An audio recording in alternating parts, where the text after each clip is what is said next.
Tonight's main story, the spectacular collapse of 23andMe. It's the company that promised to unlock your ancestry secrets with just a bit of spit. Well, as of March 24th, 2025, they filed for Chapter 11 bankruptcy, leaving millions wondering what the hell happens to my spit now?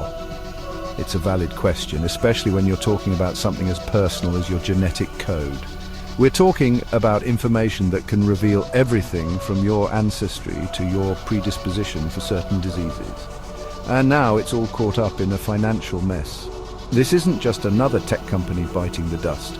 This is a company that amassed a treasure trove of personal data, yours and mine perhaps, and now it's unclear who ends up controlling it. It's like finding out your family photo album is being auctioned off on eBay.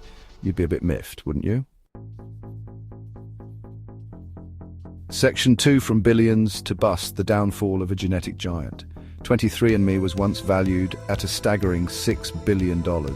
That's more than the GDP of some small countries. So how the hell did they go from genetic pioneers to bankruptcy court in just a few short years? Well, it's a tale as old as time, bad decisions, internal strife, and a healthy dose of hubris. They overestimated the market, overspent on expansion, and then there was that pesky little data breach in 2023, remember that? 6.9 million users' data compromised, class action lawsuit, $30 million settlement, not exactly a good look. The company never really recovered, even after laying off staff and trying to restructure. By the end, they were drowning in $2.3 billion of debt. It's enough to make you want to drown your sorrows in a stiff drink, preferably one you're not genetically predisposed to having a bad reaction to after taking a 23andMe test.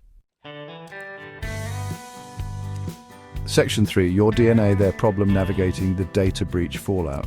Now, let's talk about the elephant in the room, or rather, the DNA in the test tube. 23andMe swears they don't sell your data to insurance companies or Facebook. But let's be honest, a promise from a company going bankrupt is about as useful as a screen door on a submarine. They're desperate, and desperate times call for desperate measures.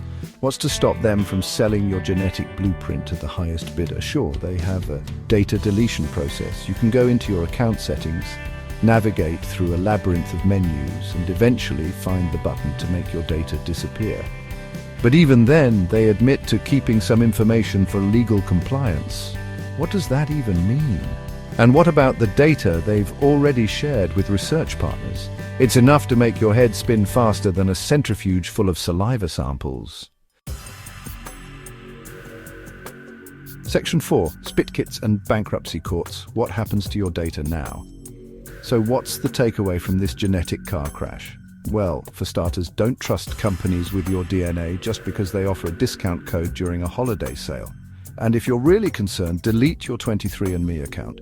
It might not erase your genetic footprint entirely, but it's a start. As for what happens next, well, that's anyone's guess. Will another company swoop in and buy 23andMe's assets, inheriting your genetic data in the process? Will the bankruptcy court force them to delete everything, sending years of research down the drain? Or will your DNA end up on the dark web, sold to the highest bidder alongside stolen credit card numbers and that weird Shrek figurine collection you thought you deleted from your eBay search history? Only time will tell. Until then, stay informed, stay vigilant, and for the love of all that is holy, read the terms and conditions. Remember to subscribe.